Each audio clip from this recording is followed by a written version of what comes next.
አንዳንዴ የኢራንና የአሜሪካን ጦርነት ለመከታተል ዜና ከማየት ይልቅ የቢትኮይን ቻርትን መከታተል ጥሩ ምስል ይሰጣል።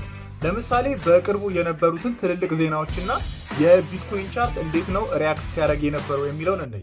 እዚህ ጋር እንደምታዩት አፕሪል 1 ላይ ትራምፕ ሚሊተሪ ሲግናል ያልኩት ትራምፕ በመግለጫው ስምምነት ላይ የማይደርሱ ከሆነ ኢራንን በጣም በከፍተኛ እንደሚያጠቃ የዛተበት ቀን ነው። ከዛ ቀን ጀምሮ እንደምታዩት ዋጋው በጣም እየወረደ ነው። ከዛ ኖርማል ውጊያ ላይ እስከ አፕሪል 6 ድረስ ቆዩ። አፕሪል 7 ላይ እንደምታዩት የሲዝፋየር የተስማሙበት ቀን ነው። የዛን ቀን ዋጋው በጣም ከፍተኛ ጭማሪ ያሳየ።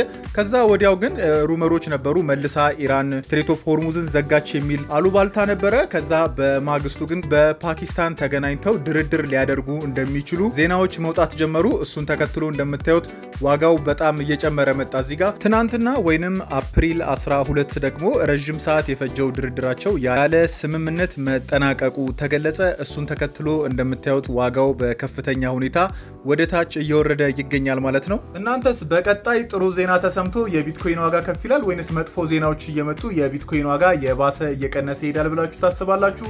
መልሳችሁን ኮሜንት ላይ አስቀምጡልኝ። አዲስ ከሆናችሁ ፎሎ ማድረጋችሁን አትርሱ።